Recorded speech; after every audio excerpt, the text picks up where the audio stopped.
The lord. మన ప్రభువును ప్రేరక్షకుడైన యేసుక్రీస్తు వారి అతి ప్రశస్తమైన నామంలో మీ అందరికీ ఉదయకాల శుభాభివందనములు తెలియజేస్తా ఉన్నాను. ఈ దినము కొరకు ఏర్పాటు చేయబడిన సువార్త పాఠ్యభాగము మత్తయి సువార్త 18వ అధ్యాయము 35వ వచనము.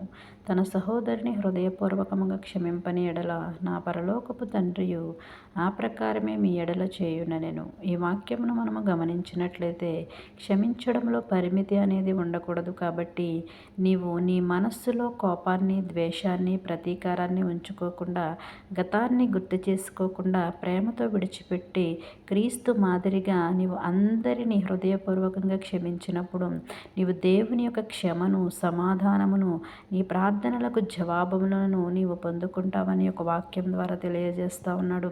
నా ప్రియ సహోదరులారా, హృదయపూర్వకముగా క్షమించడము అంటే ఏమిటి అని మనం ఆలోచన చేస్తే మొదటిగా మన హృదయంలో విరోధ భావం అనేది ఉండకూడదు.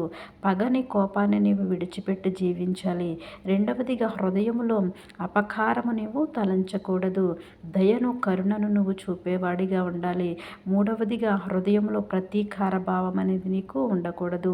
ఎవరికి హాని, నష్టము కలుగు చేయకుండా నీవు జీవించాలని ఈ యొక్క వాక్యం ద్వారా తెలియజేస్తూ ఉన్నాడు. నా ప్రియ సహోదరులారా, ఎవరైతే తన సహోదరుని హృదయపూర్వకముగా క్షమిస్తాడో దేవుడు వారిని క్షమిస్తానని ఒక వాక్యం ద్వారా తెలియజేస్తూ ఉన్నాడు.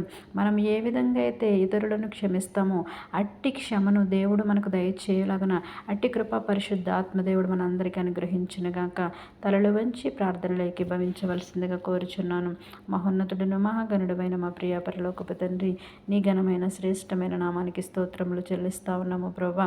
అయా మేము క్షమించిన ప్రకారం మీరు మమ్మల్ని క్షమిస్తానంటున్న తండ్రి, అయా క్షమాహృదయాన్ని, దయను, జాలిని ప్రభు మేము కలిగి, కరుణను కలిగి జీవించినట్లు అటు సహాయం మాకు దయచేయండి. దినమంతయుని చలంరకల కింద కాచి దాచి భద్రపరిచి నిన్ను స్తుతించేవారముగా, నీ నామానికి మహిమ తెచ్చేవారం మేము ఉండడానికి సహాయం దయచేయమని యేసే అతి పరిశుద్ధ నామములో అడిగి వేడుకొనుచున్నాము తండ్రి. ఆమేన్.